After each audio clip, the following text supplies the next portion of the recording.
only now just realized it's the last Saturday of October already. Like, where in the hell is time going? But yes, October is a wrap up. The week is a wrap up, and that's why we're here for the comic wrap up to talk about everything that's happened within the comic world. And of course, unfortunately, there was some passings that happened. I was shocked by Matthew Perry. I don't know.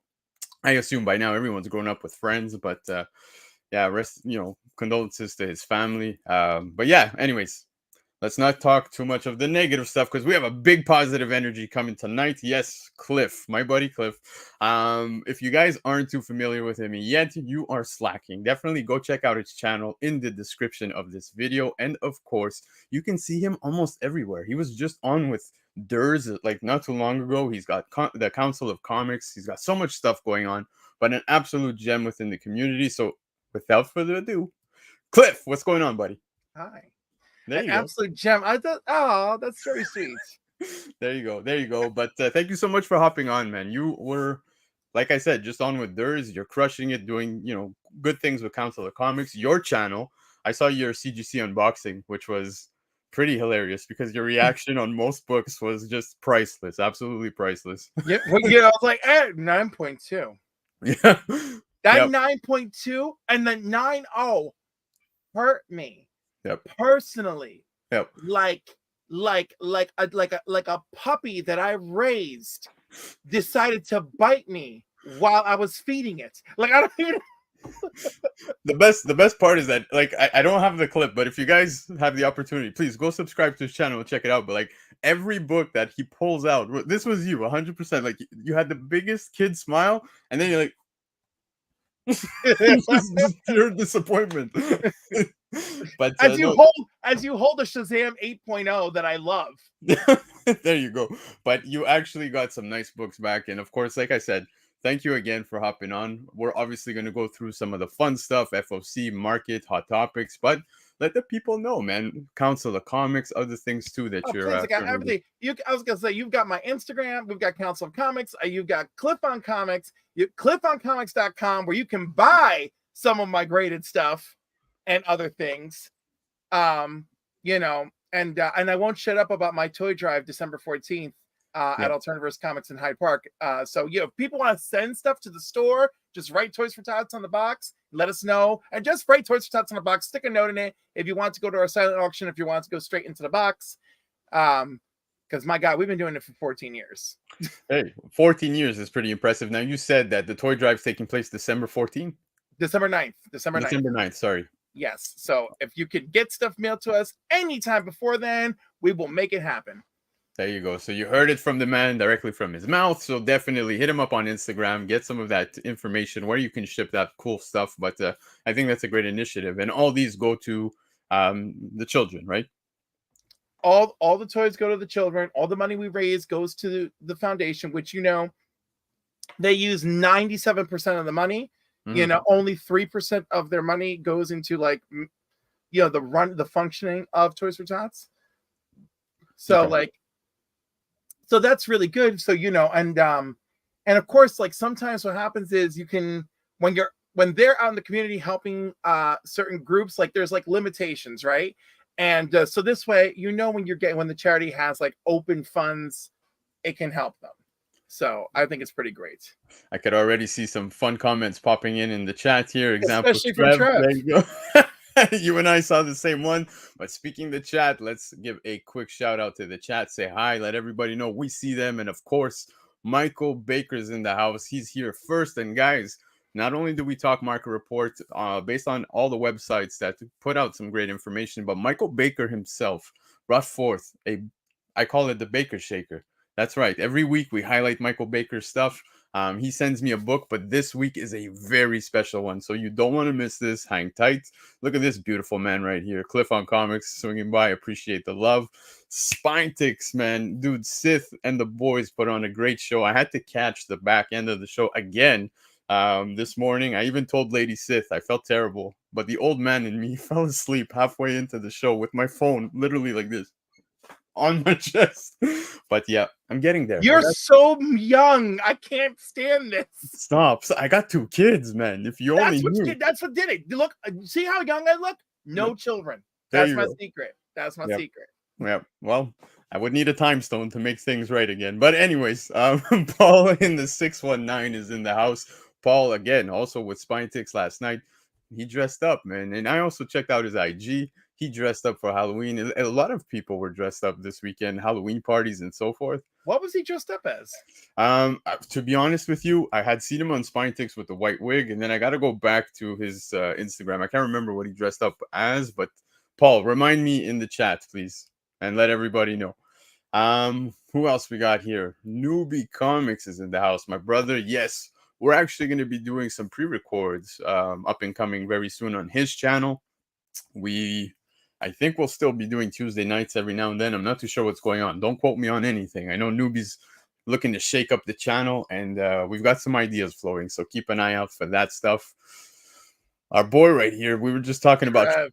There he is. Yeah, man. Trev is going live at 10 p.m. Eastern time tonight, so definitely once you're done here wrapping it up with me, and of course Cliff, go check out Trev and Evil's with Evil Mike. Yeah, Evil Mike. They're going live at 10.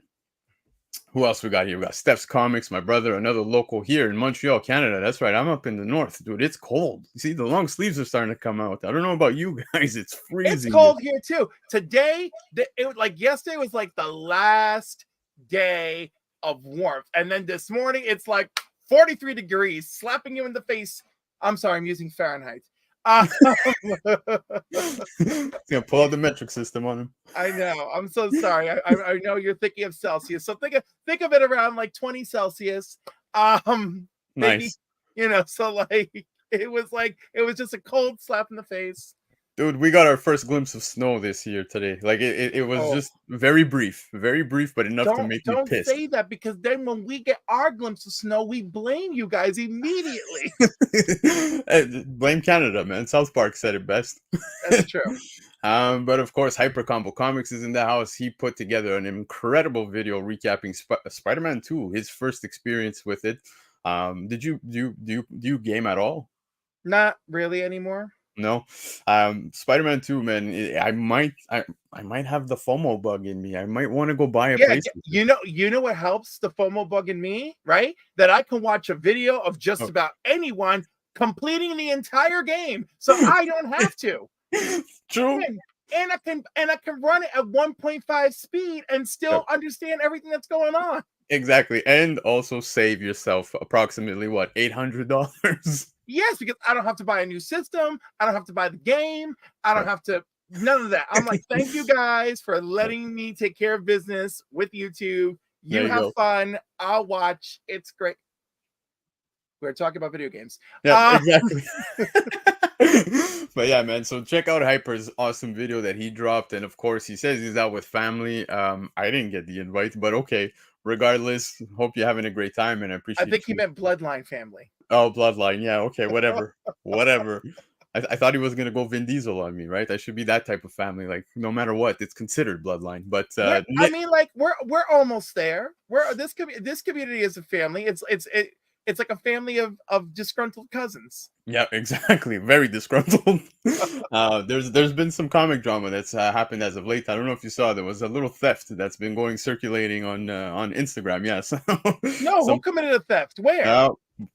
I won't dip into it too much. All right, much. we gotta discuss this after the show. I need to know about theft. We will, but it seems like the cons seem to be getting every now and then, a little too often, I'm seeing people stealing at cons, but whatever.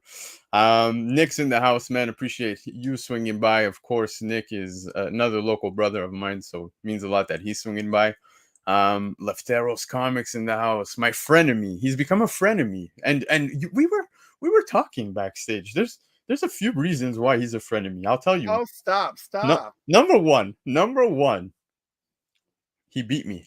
Last week, he beat me on my fantasy football league that I'm in with him, so I will put it out there. Yes, kudos to you. You beat me by 2 points. So That's not personal though. Like, Tell me what's more personal. Tell me. Tell me. what's more personal when another YouTube channel has a better discount.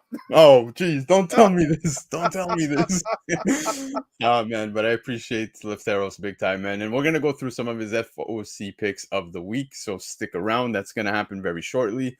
But none other than Chia Pet is in the house, and Chia Pet and myself with Anthony from Reference Point Podcast, we go through every Thursday night at 10:30 p.m. Eastern Time, the recap show of Loki. And I got to say, episode 4, did you watch it? Yeah, it was very good. Dude. I'm enjoy like I don't like other people are watching it and like I've lots of people told me at episode 3 they're like I'm out and I'm like what did episode 3 do to you? I don't understand. I don't know, man. A lot of people complaining about you know what? I'm lying when I say a lot of people. I would say a very select few. A lot of people are actually enjoying this. I personally am loving it. But yeah, man. I thought this ending was crazy. I was like, what's gonna happen? Exactly. But I'm looking forward already to episode 5. Since episode 4 finished, I already can't wait. There's only 2 episodes left, right? Yep, 2 episodes, and then that's it, man. But all right, who else we got here? I think we got a few others. Yes, Uncanny Swag, my other brother from Spine Ticks, and of course the Broncos defeated the Chiefs tonight. What in the blue? Like hell froze over. The Broncos getting that W. So congrats to Swag. Huge I love that I am all over the combo community, and everywhere I go, there is football talk, and I'm just like, sure. Like I'm just real quiet. I'm like, I'll wait till you're done. you got a few more months to tolerate it, and then after that, well, mind you, you're also on with the Canadian. There's a heritage hockey game taking place right now. So don't drag another sport in, please. I can't. I won't do it. But of course, speaking Canada, Constantino, my brother out west in Canada, is here hanging out with us tonight. Constantino, thank you so much for coming to hang out. Who else we got here? I think we got pretty much. Yeah, CBC fell asleep holding us on his phone. Hey, it was you guys. It's like music to my ears, man. It was angelic when Sith talks with the music in the background. And just what better way to fall asleep, right? JF's in the house, man. JF, bro, thank you for coming to hang out with us tonight. Stick around. Like I said, we got a lot to talk about. FOC, market report, hot topics, some pretty interesting hot topics, and very special market report tonight. So Nasha Venom, another local Montreal boy, man. Appreciate you coming to swing by tonight. Yeah, so I'm getting called out for falling asleep, man. You see? But all right, I think we got everybody here. I make it very personal. Yeah, so Lefteros made it very personal last week. I'm telling you, we're on the frenemy level. But all right, Cliff, it is about that time. We're going to get into the FOC picks of the week, but like I do every week, and apparently it's become a thing, I got to ask you, Cliff, are you ready? I'm ready. Let's go. Let's do it.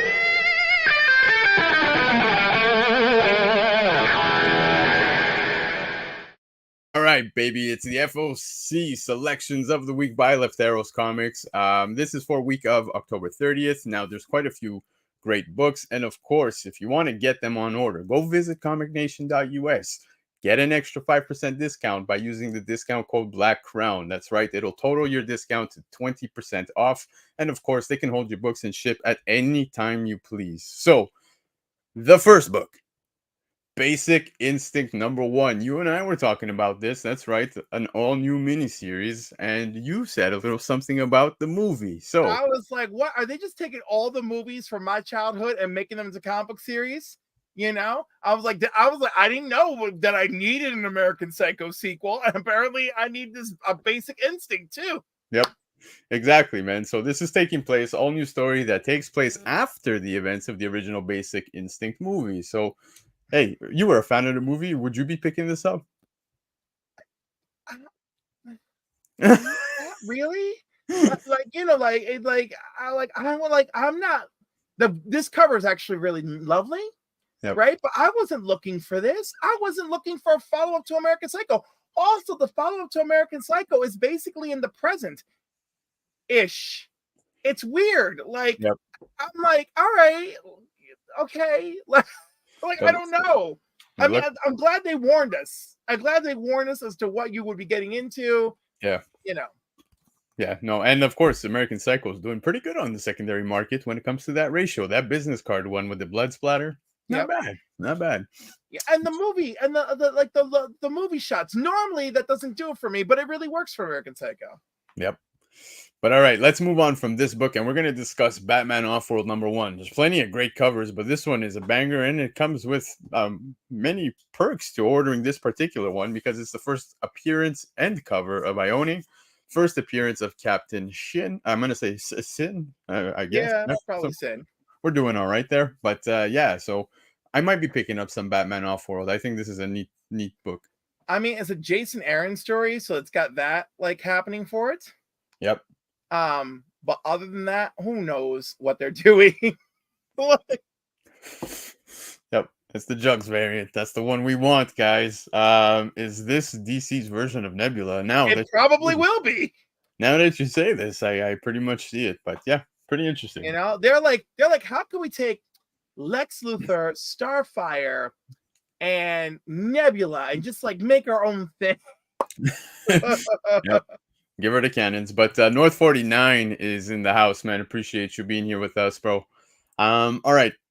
Justice Society of America #7. I'll be honest with you, I've been completely sleeping on this series. I've not been reading it at all, but possible team introduction of the Justice Society Dark. That'll be interesting.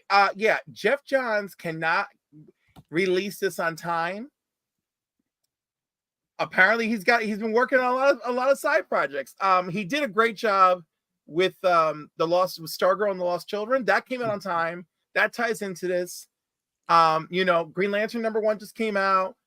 Flash #1 just came out. I enjoyed both of them. Yeah. I don't know what's wrong with the internet. I like Flash. I like Flash as well. Yeah. So, but Alan Scott was very good. I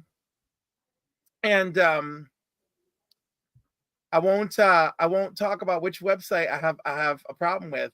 Uh-oh. You know, let's just say that like you know, the name of the website is not Leaping Into Comics. So you can figure out what it actually is. But they were like going on and on about, look at Alan Scott. There's 2 pages where he's committing sodomy. I'm like, he is not committing sodomy. What is wrong with you people?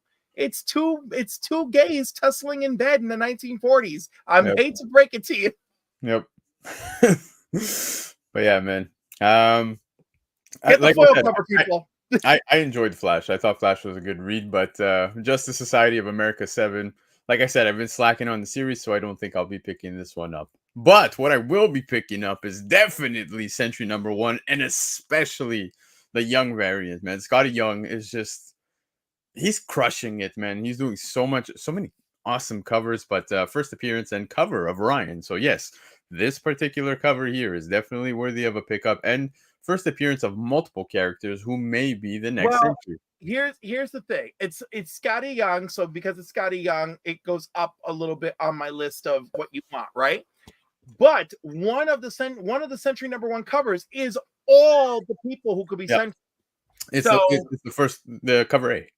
Yeah, cover A is all of them. So technically, also the other first cover appearance of Ryan. Yep. Just saying, I think people love Scotty Young enough that this is the way to go. Yeah. No, I agree with you. Now, I can't remember if on that cover A we do see him, this particular character, Ryan, clearly on that one. But yeah, good points there. And of course, Scotty Young, being Scotty Young, like you said, people are already flocking to this one, including me. All right. Another one is Void Rivals #6. This is the cover A. Now, solicitation suggests that a secret will be revealed in this issue. I'm loving Void Rivals. I say that, I feel like I'm saying this almost weekly. But the Energon universe is just such a fun read. It kind of, you know what? I would say the last universe that kind of made me feel this way was actually Radiant Black. So, Radiant Black, yeah. Great. Exactly. So I would put it on almost at the same level, just that this one brings in characters that I'm more familiar with and grew up with.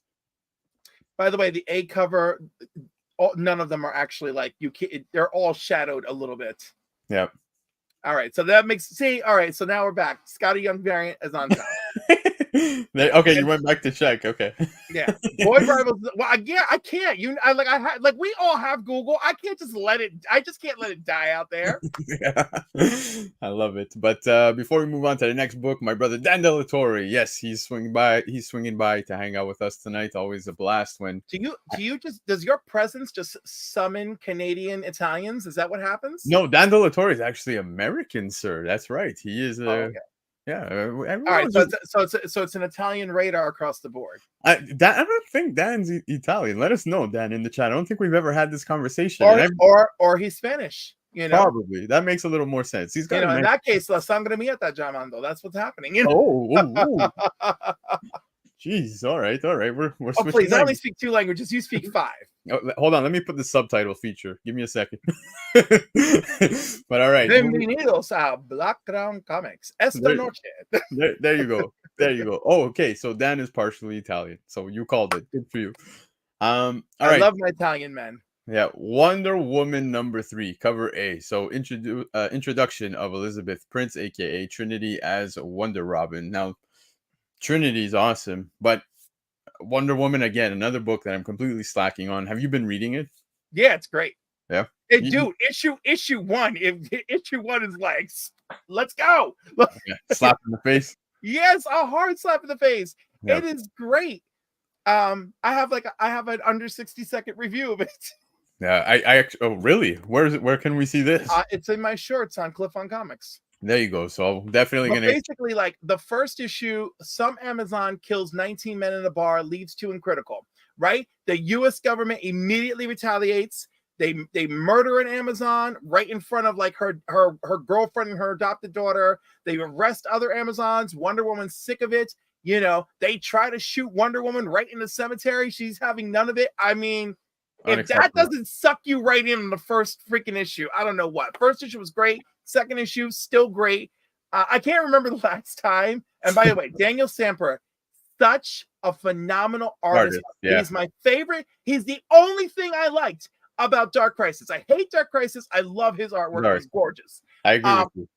But Tom King is really, I know Tom King has had some hits and misses for people. He's even had some hits and misses for me, but right now, nailing it with this story.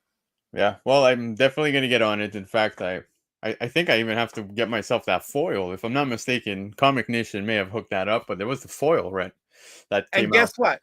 Every single one that came to my store, the upper left corner was damaged. That doesn't mean that there aren't others out there that are fine, right? But the ones we got, why the upper left corner had to be damaged? I cried. Yeah, but before and that's second printing, so you remember. Yes, it is. It's the second printing. But before we move on to the next book, Tim is in the house, man. Appreciate Tim, bro. I haven't seen Tim in a little while, man. So I'm happy to see him here tonight. It means the world to me, sir. So thank you. All right.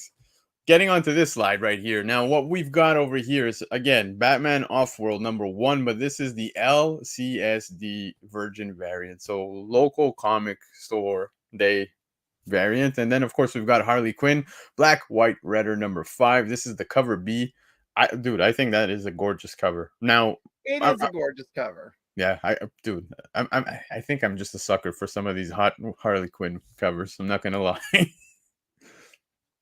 Yeah, you know, I mean, like, unfortunately, Harley never makes my list. So, like, although typically most Batman things don't make my list, Tim makes my list. There you go. Tim made your list, 100%. And of course, the other one is actual. It's the Universal Monsters Dracula #1. So Tinian, yeah, doing his thing. Gorgeous, dude, absolutely gorgeous. All the covers for #1, except for the thank you variant, were meh. Right, and then the blank cover is the one everyone wanted. That one sold out first. But these local comic shop connecting covers, yes, gorgeous, I love it. Yeah, absolutely beautiful. Now, of course, you brought it up, and we'll talk a little bit about that particular book in the market report. But yes, spoiler. But yeah, so it seems that a lot of people are on board with Dracula. I didn't get the opportunity to read it yet. Did you? Yeah, it's great.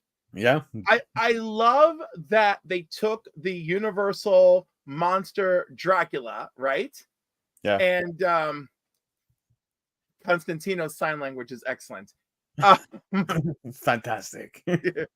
uh, but like, so basically, it's if you're expecting like Bram Stoker Dracula, no, right? But like Yeah. Universal Studios, Universal Monsters Dracula, yes, and then just like they're expanding on that. It's really good. Awesome. Well, I'm definitely going to be picking that up and read it. But yeah, I think I might even go for this connecting. I think this is a Oh, beautiful go for the connecting. connecting. It's Yeah. beautiful. Yes, agreed, agreed. Yep.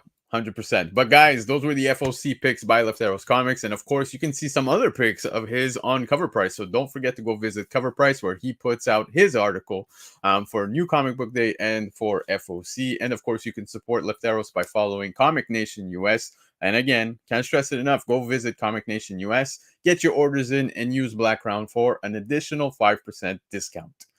Cliff, not bad. We made it through the FOC picks of the week. You were ready. I think you were ready. But I gotta ask you. It's hard. I'm a little shy with my opinions. No, you're not. Don't be shy, man. Rip. You know I'm kidding. I know you are. I know you are. But we got to go through some of the market report, and the market was pretty interesting. And of course, we're gonna go through those books right now. But before we do, I gotta ask you again, sir. Are you ready? Let's do it. All right.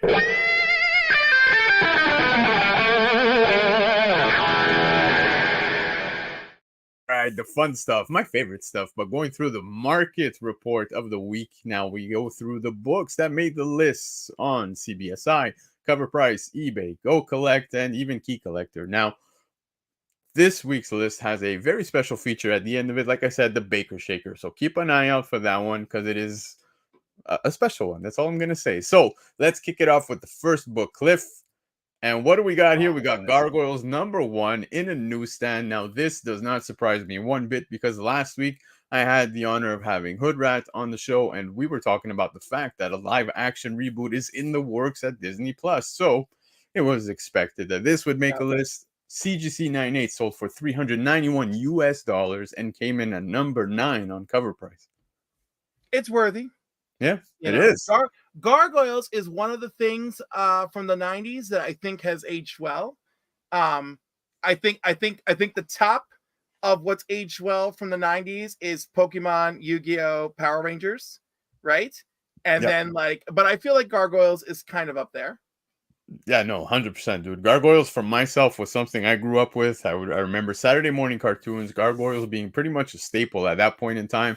X-Men, Spider-Man, I can go on forever. So here's the weird thing. Gargoyles in that time for me was a syndicated afternoon show. Later, when they did the Gargoyles Chronicles or whatever that was Saturday mornings on ABC. Yes. I am wondering, in Canada, was this a Saturday morning cartoon show for you guys? I did get it in actually, I would say it was more towards around 11 o'clock, if I'm not mistaken. Now, of course, I was a kid. Don't quote me on the actual time frames and stuff, but I would see this in the mornings. So I was having the opportunity it's just interesting to me that like here we had the Disney afternoon thing, and it was just a block of 4 shows, right? Yep. And this was part of it. So it's just, but again, back before the days of the internet and before we were all more connected, y'all did whatever you did up there. We did whatever we did down here. And then like when I would come visit Canada, talk about it with my cousins to see where we were at. Yep. But interesting to know. So Jeb clarifies, it makes sense. Like I said, I was saying 11, but it makes perfect sense that, yeah, I guess afternoon show is where it stood. But for myself, Saturday mornings, it always started in front of the TV. I laugh because a lot of times we say that the kids of today's time they're always in front of a tablet, but we were also somewhat guilty, right? We were always in front of the TV watching all this awesomeness. Or playing video games. Exactly. Yes, I did. I played a lot of Super Mario. that was the first thing I was thinking of. Yep, exactly. On SNES on top of that. But AOA's here in the chat, and he says NES for me. Yeah, he's got a 9.0 Newsy, Gargoyles #1. So yes, he's a rich man. He's a rich man. I did own the NES as well, but the SNES just took me to another level of gaming. All right. All those JRPGs. Yes, moving on from this one, we've got Ranger Stranger #1. Now, this is interesting because it not only came in at #5 on Cover Price, but also #8 on CBSI. Heartbeat to develop an adult animated TV show. Now, if you're wondering what's Heartbeat, well, Heartbeat is owned partially Yeah, by Kevin Hart. And now Raw copies. There were a lot of copies that were selling on the secondary market. I checked eBay, and Raw was at approximately 12 USD. So pretty interesting. I see a lot of people flocking to this. Look, I'll be honest with you. I would love to care, but I don't. Exactly. That's exactly where I'm headed with this. Is that we've seen so many indie books be in discussion, probably picked up for whatever it may be, whether it be on Amazon, whether it be on Netflix, and so forth. So I think this one falls within the same place. Like I would say, Department of Truth has a little more potential, but we'll see how this one pans out. I missed this one completely. Did you pick up a copy? No. No. What? I mean, like, look, I'm not saying it's not for people. I'm not saying it doesn't have its own audience. It's just very much not my audience. Yeah. I mean, I am not that audience, right? And I mean, look, it's cool. I will probably watch the hell out of the show. I do think you're right. I think Department of Truth has much more potential because it's a very serious comic. It's really well done. Mm. I advocate Mech Cadet U. Okay. I love the original series. I was thrilled to see Netflix giving it a series. I watched that first season. I love it. I'm reading the comic. I love it. I tell people about it. That is the one I'm advocating for. And of course, it's nowhere to appear on these lists. Yep. Well, now you also got, you piqued my interest in that one too. So I just might check that one out. I haven't checked it out at all. So Definitely. thank you, Cliff. If nothing else, watch it on Netflix and give it a go. There you go. But all right, enough Ranger Stranger. We're going to get into Predator versus Wolverine #1. Now, this Tyler Kirkham cover was limited to 3,000 copies. And no, this is not the one. That is an awesome Spidey cover. Tyler Kirkham. And yeah, exactly. Oh, Yeah. wait, no, that was Andrew Kerr. This is Tyler Kirkham. Put it up. There you go. Oh, yeah. Oh, yes. I remember this one. Yeah. Awesome. Pull up the Spidey. I want to see the Spidey. Spidey. I think this is Andrew for Spidey. Oh, yeah. I remember this one. Yeah, this recently came out. Yeah, they're rather recent. And I'm just like, Yeah. Buy my copy. Yeah, but the Tyler Kirkham cover here that you're seeing that's limited to 3,000 copies is not the one that was at New York Comic Con. That was the green one. I don't remember if you saw that one it was the Virgin cover. But raw highs for this one was at $25 US and near mint face market value $19 US, coming in at #2 on cover price. I think it's awesome. It's pretty. It is. But like this showing up, it is just like, I don't like when stuff shows up just because of that one cover, right? Like, I wish that this was showing up because people are actually enjoying Predator versus Wolverine. Yeah. And it's fun. It's a fun book, and I love that it's like Wolverine's special ops team, encountering them. Yep. I read it too, and exactly. I thought it was a very good read. Yeah. So I approve, but I only approve because I think the story is good, and I feel like that's why you should get it. Yeah. But as usual, that's just my opinion. Remember, buy what you want, collect what you want. Yeah, exactly. But speaking collecting, Lobo #1. I feel like everybody had the opportunity to collect this at one point, but this is the first ongoing solo series of Lobo, and CGC 98 recently sold for $129 US, coming in at #13 on cover price. Well, with Keith Giffen's passing, it makes perfect sense. Yes, and it's not a bad alternative to Omega Man 3, right? So I think it's a very good alternative to Omega Man 3 if you can't get Omega Man 3. And I keep telling people all the time, I was like, at my LCS, I'm like, Anthony has one right behind the counter. It's a 9.4. It's just staring everybody in the face. I'm like, yep. But Lobo 1 making the list, and of course, there's also the rumors with Jason Momoa possibly playing Lobo in the upcoming James Gunn universe on the DC big screen. So we'll see how that pans out. But he's just a perfect casting for it, right? I think we're in agreement. Probably, yeah. I mean, I like the dude, so sure. I'm just really irritated with DC, with DCU, with whatever we're calling it. I just You know, I wish they weren't so messy with their business. Yeah. Well, the confusion continues with what's up and coming, so I guess time will tell. But Lobo 1 seems to be getting the love, so like I As said, it should. yeah, As it should. exactly. As it should. Number 13 on And Justice League International. Why there is not more love for that with Keith's passing? I don't understand. Y'all are sleeping on Justice League International. Just saying. Yeah, no, that's a great book to discuss right there. But enough Lobo talk. Let's talk someone who I feel has faded to the background, but recently made some big sales. Special Marvel Edition 15, first appearance of Shang-Chi. A CGC 96 sold for $2,286.08 Canadian on October 2nd, 2023. Now, I know what you're saying here. That's not within the week. Why are you even including it in this week's wrap up? Well, I thought that was a pretty significant sale, seeing that on eBay.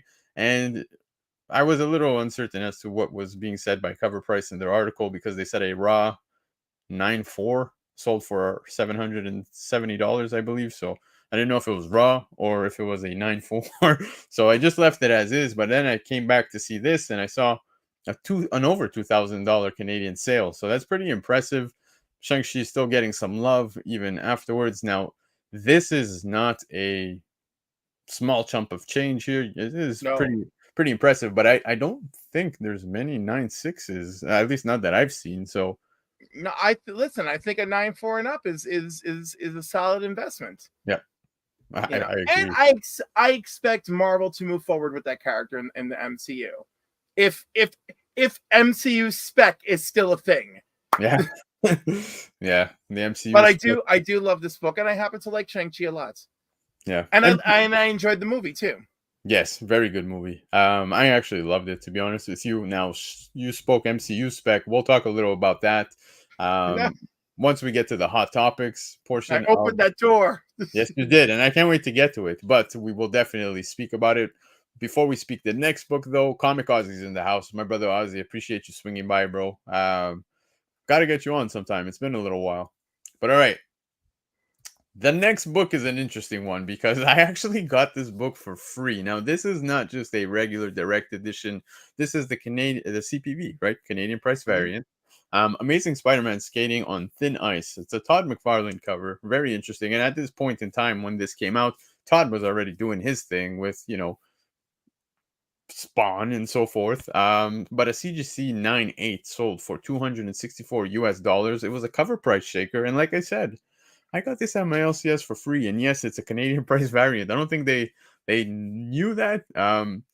What's neat at my LCS is that when it's someone's birthday, if you're a client, it's your birthday, they bring you like 6 books, and they're like, here, pick one. I saw this one. I saw Canadian price variant. I took it. I just took it. That's the way, baby. But very interesting, man. And we get the Edmonton Oilers on there, so I'm not the biggest fan of the Oilers. Sorry, but I couldn't pass it up. But Todd is Canadian, so yep, it evens out. Yep, pretty much. But do you own any of this? Because this was at the time when they were pushing the anti-drug stuff, right? So there was this one. There was 2 or 3 other titles. I can't remember the names. But do you own any of this? The Todd McFarlane cover? I don't own this one. I don't think I own any of them. Because I just I remember once Todd got popular, I was trying to grab up his Spider-Man books. Yeah.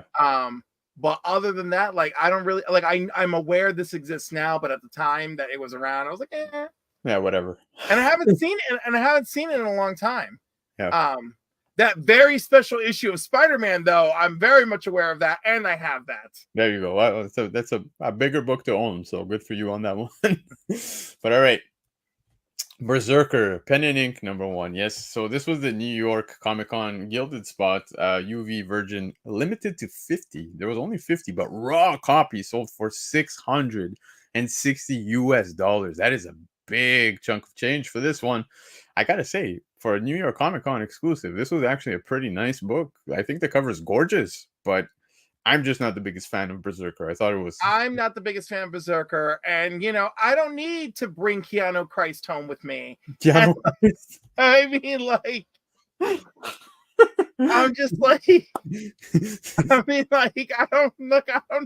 Like, I mean, it's cool. And again, like, I shouldn't joke like that because we all have our things. I mean, people made fun of me for ages over collecting Superman, but like, I'm like, it's not doing it for me. And like, I'm really surprised by the stuff we're seeing this week. Like, the only one that I really feel like has like an earned law. My God, oh Jesus Christ, My man, Uni's in the house, man. Appreciate you, bro. the only book so far that I feel like earns a place in longevity on this list so far has been Gargoyles. Yes. You know, and I may be wrong about this because it's still too soon. This is the early era of what Berserker is, so we shall see. Yep, very true. But yeah, no, Gargoyles hands down, man. I think that is a banger. And speaking this man who came in here with this awesome hashtag, UniX actually AOK'd me a newsstand copy of Gargoyles 1. So very grateful and appreciative of that man. He is an That's absolute beauty. Love him. But Uni, thank you so much for being here with us tonight. Now, this is a fun book, man. I think this is just beautiful, man. Steranko goodness right here. Foom number 2, inspiration prototype for Wolverine. Yeah, there's a question mark there. Now again, legit. First of all, Steranko cover. Yep. Difficult to get your hands on. In a 9/8. Legit, much less a 9/8. Yeah. Legit piece of comic book history, right? Because we've got the inspiration or prototype for Wolverine in here. Oh my God, Master of Kung Fu. Yeah, all right. The first appearance of Shang-Chi, also for longevity. I'm so sorry. Yes. I so quickly forgot about that.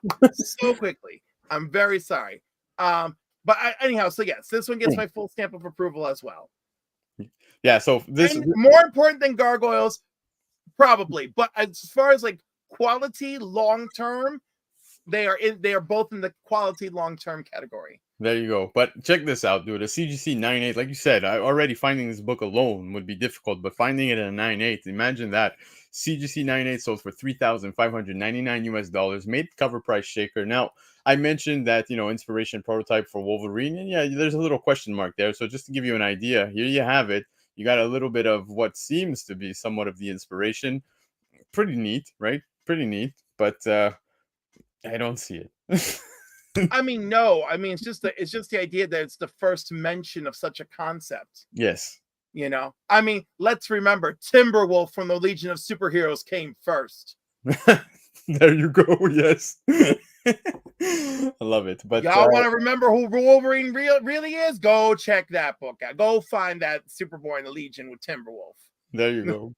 But I definitely think that this book is an awesome book to own, especially in a 9/8. That is some heavy coin right there, and I could understand as to why. But enough about this Wolverine inspiration, I guess we'll say. We're actually going to move on to something a little more modern here that recently came out, and it was God's Number 1. This is the 1 in 100 ratio, all new series by Jonathan Hickman. Raw copy. Triple ratio prices. Not bad.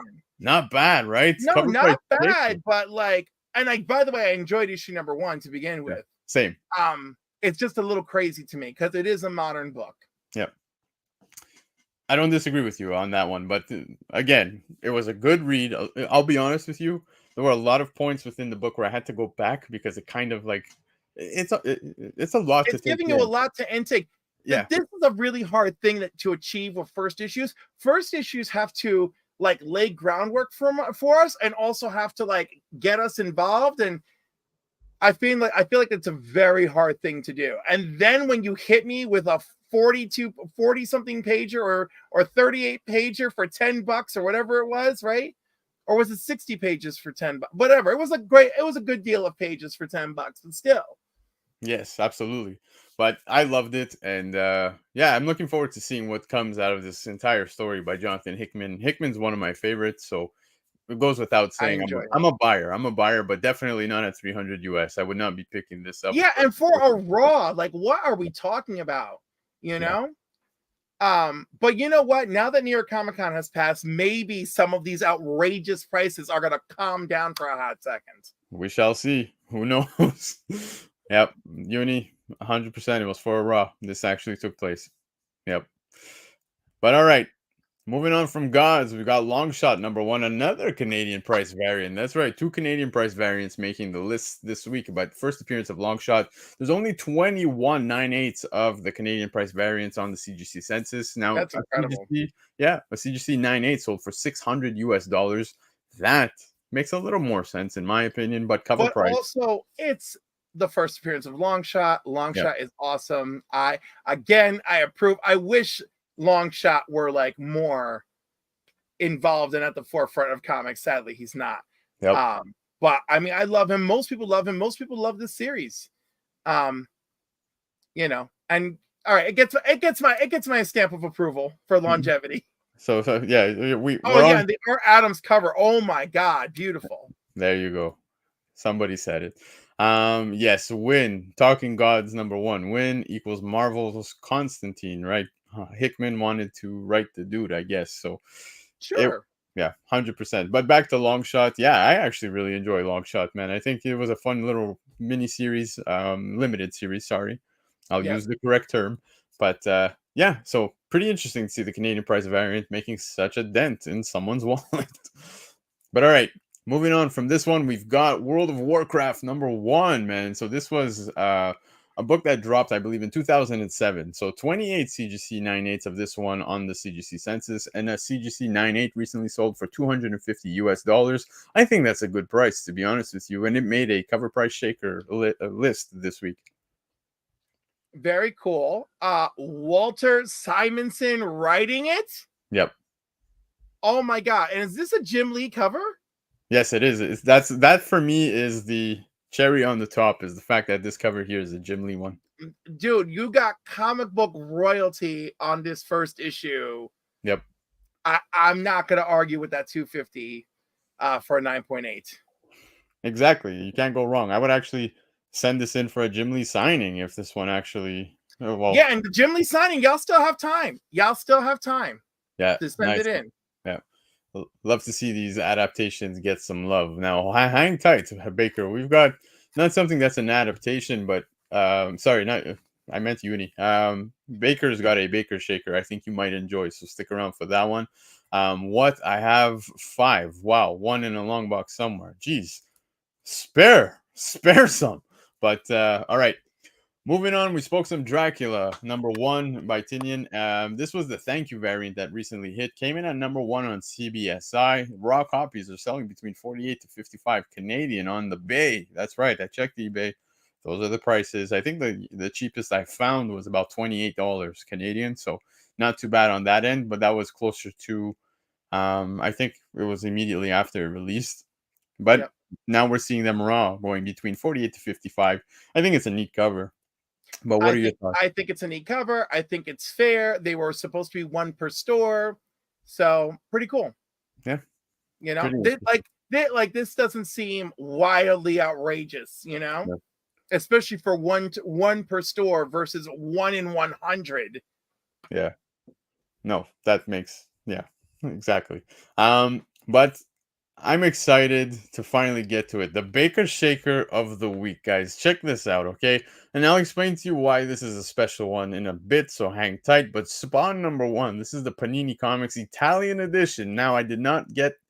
It's not special because I'm Italian. This has nothing to do with it, okay? I swear to God, I'm not being biased. But a CGC 98 sold for $575 yesterday, October 28, 2023. Not only is it a Baker Shaker, but it is Michael Baker who bought this book. Yes, he himself made this transaction, and he hit me up and said, dude, check this one. It's an absolute banger. And I was like, dude, why don't you make an offer? Well, we were talking.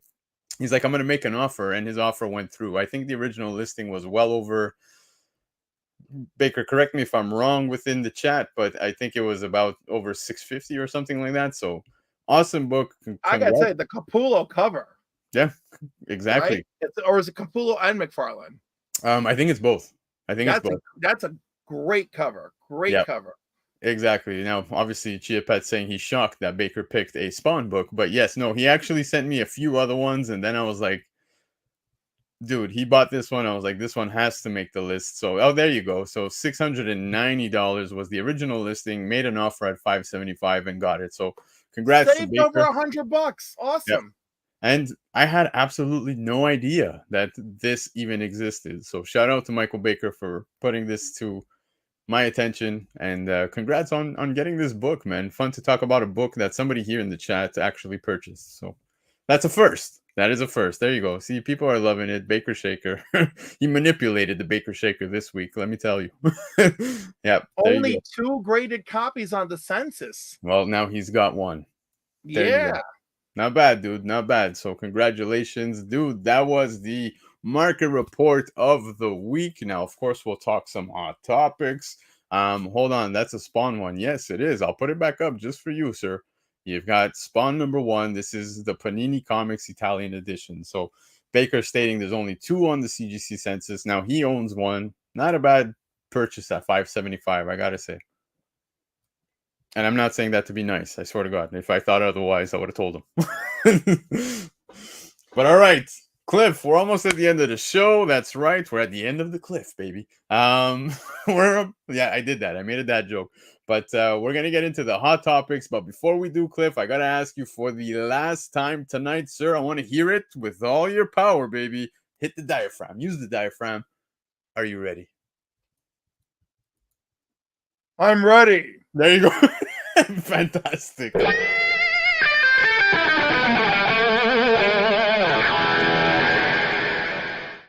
right, hot topics, man. There's a few big ones. We'll start, dude, not just with comics, MCU, and so forth, but even cards. Yes, cards. And in fact, Marvel joins Magic the Gathering. I don't know if you saw this. This kicked off. I did. They're gonna destroy Yep.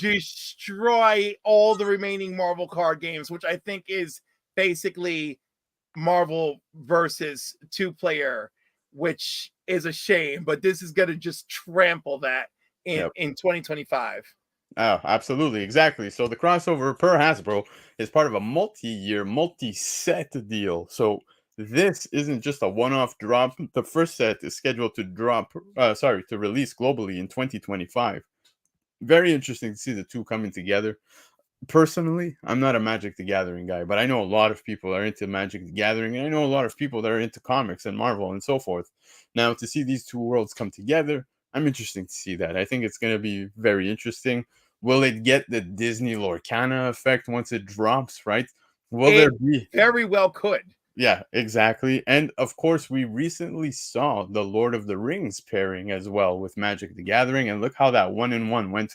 By the way, the fact, I was going to say, it's a good thing that Disney is not directly involved with Lorcana. The people who make that purchase the license to produce it, right? Because if Disney were producing their own card game, forget about it. Like, yeah, it'd be over. But yeah,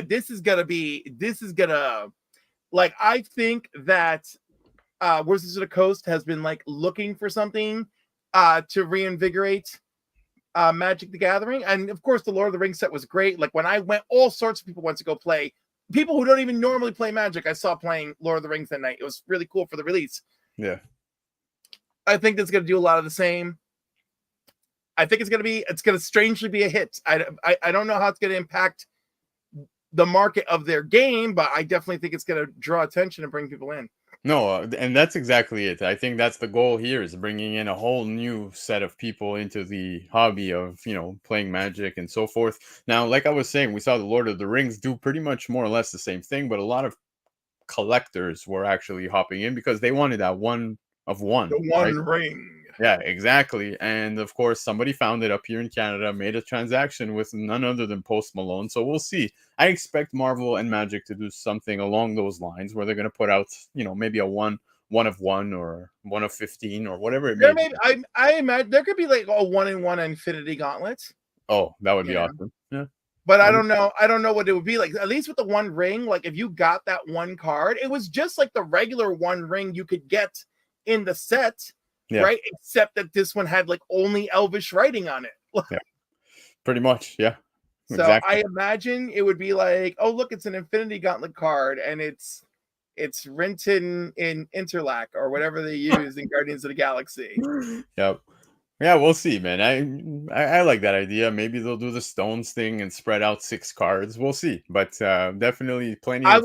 I would not put it past them, considering that they have in their history, they've done cards that come together for a powerful card or powerful effect.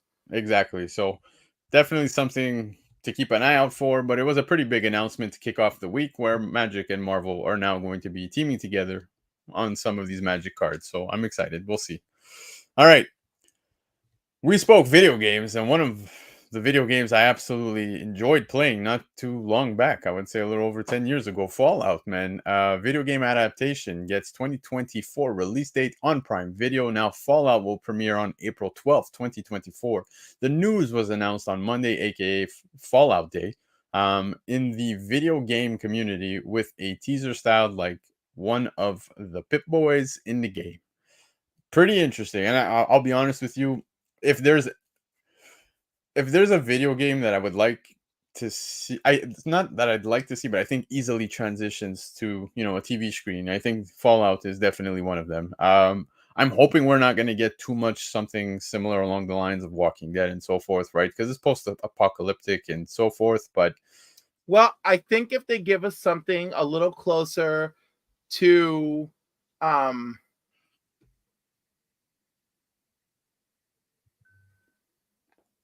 the show we just most recently got with Pedro Pascal, that's escaping my freaking name. You're talking about oh my god, don't get the Last of Us. The Last of Us. If we get a little closer to The Last of Us and not so close to Walking Dead, we'll probably do all right. Yeah, The Last of Us was great. I actually enjoyed the TV show, but I preferred the video game. So I'm hoping, of course, but I mean, we have to have a dividing wall on expectations too, and I thought the show really delivered, and the show has to focus on people, right? Yes, and like the video game focuses on action, although the show did give us a few action moments, so that was kind of nice. Yeah, no, I agree. But like I said, one I'm very much looking forward to is Fallout. I think this has a lot of potential. Like I said, the video game is a very fun game. It's a game I really enjoyed. When I first played it, it was not what I expected, especially when it comes to the actual action of the game and how you shoot and so forth. But it was very addicting, and I hope the TV series will do the same. Now, moving on from this, Marvel apparently confirms Wanda's death. So check this out.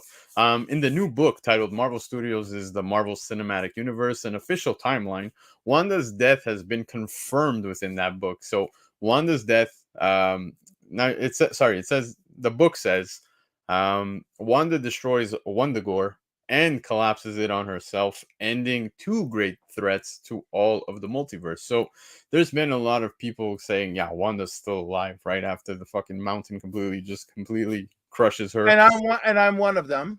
So likewise, I said the same thing. And although this book is confirming her death, I do expect to still see her back in some form. So by the way, this book is not confirmed. It collapses it on herself, ending two great threats to all the multiverse. It doesn't say that. It doesn't blatantly say that she kills herself here. That, oh my god, we can't use that term. That she unlifes herself. No, you can say whatever you want. Don't worry. And also, I know, but I don't want to mess up your algorithms. So and then of a canon Marvel book once told us that the MCU was Earth 19999, right? Yeah. Okay. So yeah, I trust nothing. I don't care. I don't care what this book has to say. I'm sorry. Exactly. And that's something I want to highlight is what Chia Patir is saying, that the wording isn't saying she is dead. Now, that's what all the articles have been saying online. But however, my thoughts are that, okay, maybe the main timeline one may be dead. But I do think that in some shape or form, she will be back. Now, don't forget, there was also Wanda in 838. Did something happen? She did control her, take over her at some point. So was there a soul swap? Who knows? Anything could happen. Multiverse is the multiverse. I don't think I need to explain further, but I do expect to see her back. Like I said, in some shape or form comes. Maybe her children will resurrect her. Yeah, true. Anything's because possible. I expect us to get Young Avengers to Children's Crusade. I absolutely am expecting. 100%. I think that Children's Crusade is so underrated. I think a lot of people slept on that and still sleeping on it. So highly recommended. Great book. Yeah. Gorgeous artwork, fun story, you know, one of the many attempts to redeem Wanda. Yeah. No, yeah, you're spot on. But yeah, there's some Wanda news. But this has been going around. I opened up Instagram. A lot of people were talking about it this week. Now, Thor 5 reportedly in development. Yes, I'm throwing a question mark because I also have some doubts. But a new rumor from scooper Daniel Richmond claims Thor 5 is officially in development. However, Waititi will not return, and the hunt is on for a new director to put their spin on Thor. This is a fan-made poster by at Marvels.Wolverine. So no, this is not the actual poster. But of course, within this fan-made poster, we're seeing Hercules, which we saw at the end of that, whatever you want to call it, movie. Yes, I feel It's that. a movie. Yeah, I It's feel a that. movie. I feel that upset about it. But regardless of the fact, I mean, the only thing that I'm taking out of this is if Waititi is not coming back, I'm happy. I feel like he had too much of free. Too much free. Listen, man, he probably was getting some bad advice, and then everyone involved was like really excited to like make this a family film. A bunch of their kids got to be in it. I think they just got way too carried away with that. And Yeah. the thing is, it's like I weirdly do not hate the film, right? But like I have the rewatch test, right? And Love and Thunder doesn't always pass my rewatch test. Yeah. You know? No, at all. I've not even rewatched it. Yeah, Uni, I feel you, bro. Well, you know, yeah, I was gonna say, but you know what? Like the theme music that they used in this movie was excellent. That dun dun dun dun. Like it's so good in such a poor movie. I know. There's a few things I really enjoy in the movie, Yep. but I think they're more outweighed by what I don't like in the movie. But I don't completely hate it, but it doesn't get a gold star for me. It's more silver stars. Yeah, no, absolutely. Now, just to answer Infamous Jeb, he's asking, isn't Fallout movie done just sitting on a shelf? Well, I guess it's going to Amazon Prime TV, so that's dropping in April 2024. So wait, is it a movie or is it a series? It's supposed to be a series, from my understanding. Yeah, but, I think it's a series. That's what I've been hearing. Yeah, but back to the Thor stuff. Yeah, Love and Thunder was, for me, trash. I absolutely hated it. The fact that they even made Zeus a joke, like it was kind of idiotic. Now, the only thing did you see the missing pieces where the whole Zeus being a joke thing is not done, and where Zeus willingly gives Thor the Thunderbolt? Like it looks like there's some radical changes that may have taken place between that and what we got. Yeah, now that's another thing, man. It's the gore stuff. Gore, I thought Christian Bale, did a great job. Yeah, he did a great job, but he was just written poorly. That's the reality. So, and you know what? Christian Bale said, I don't know why there is not more stuff in there. So there's stuff that they filmed that he was excited about that it does not appear. Like, I do think it would be, I think it would behoove them if they made a Thor Love and Thunder darker edit and shown us what all this stuff that we're hearing about, Yeah, no, exactly, man. And you're pretty much, I guess, along the lines of the Snyder cut, right? Type thing. We get a full... I mean, I don't want to go there. I don't want to do that. I'm just saying. And then Wakiti already said, like, oh no, there's no director's cut. So I'm like, oh man, like, if you filmed a bunch of stuff and people are clearly curious about it, do something. Yeah. Give us a 3.5 or 4 hour. Who cares? Put it on Disney Plus. We're paying for it. And you guys just, throw it. I mean, yes, just do it. Just do a Snyder cut thing. Like, I didn't want to say it, but now I'm saying, just do that. Yeah, give us a good movie. That's all I want. Now, Gore in comics. Get carried away. Gore in comics was one of my favorite villains to come out of modern day comics. Like, I read all of that run, and I was like, I fucking love Gore. I would say following Gore afterwards would have been no, right? So those are two, and ironically, they tie together.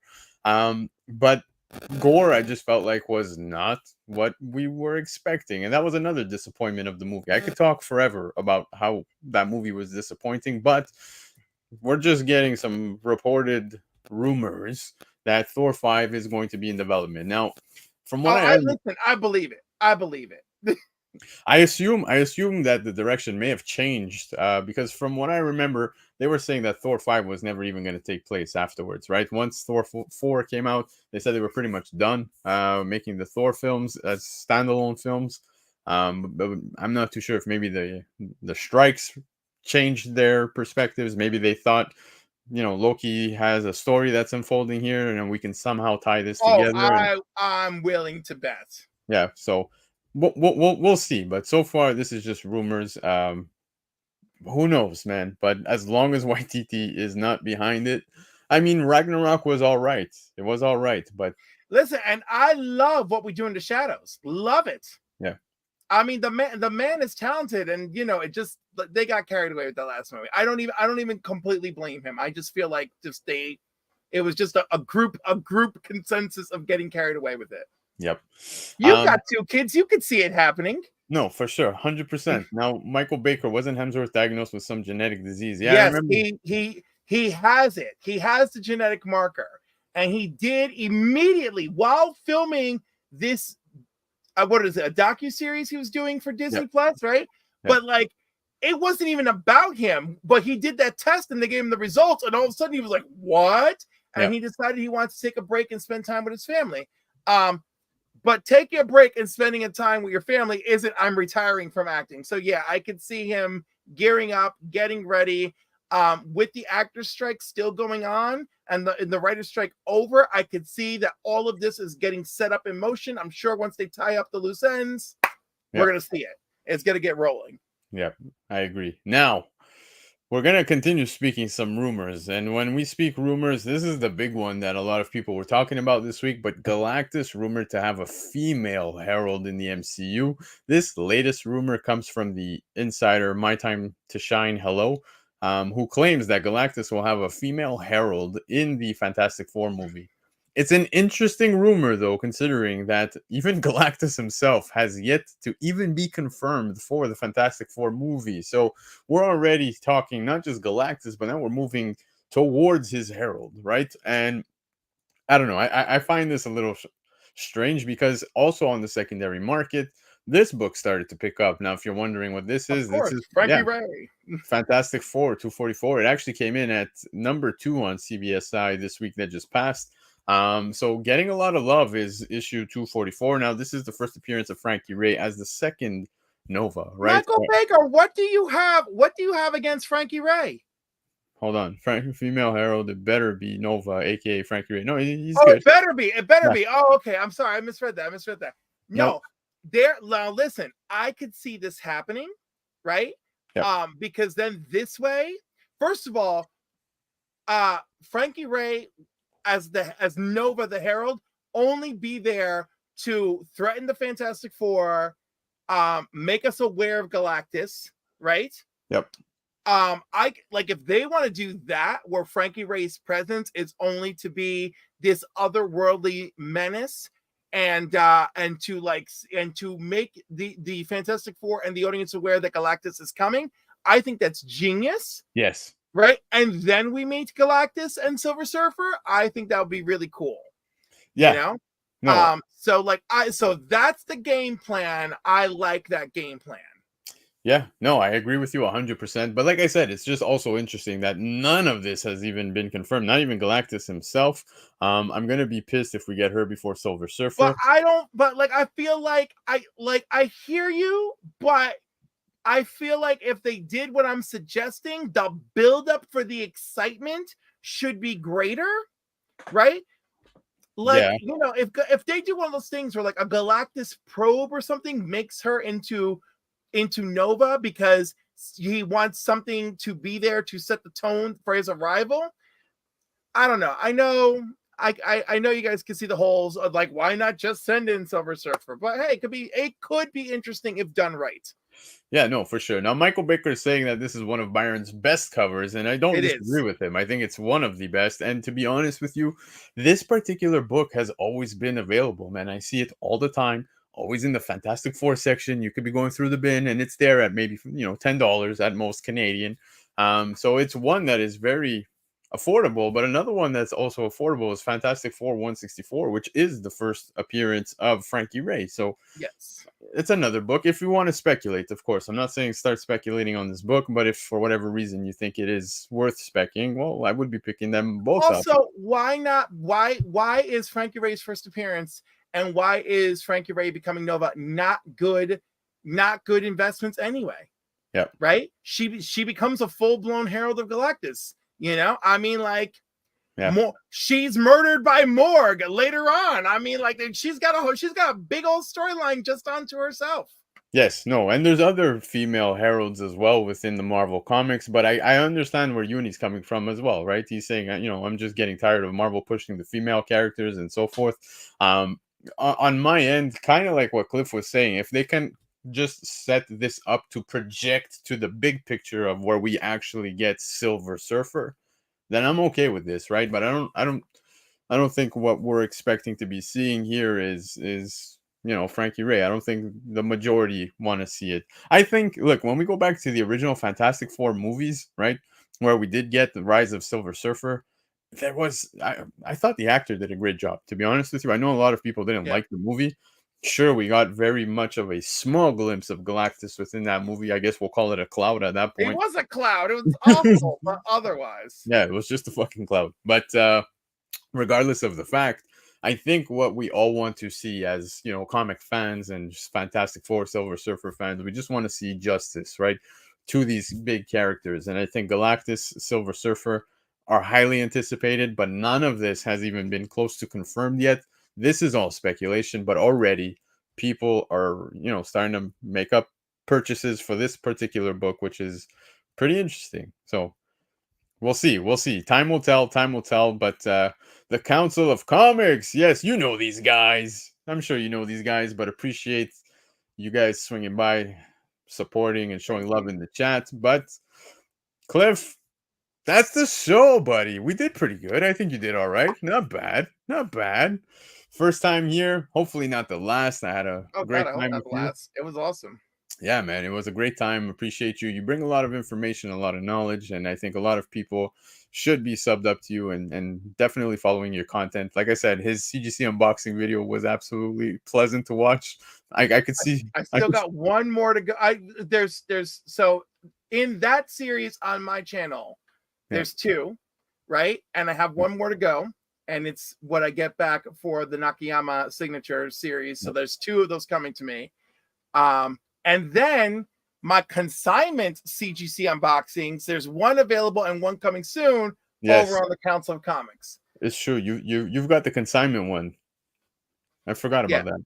Yeah. So I like, and honestly, like it's fun, and I'm glad, that people enjoy it.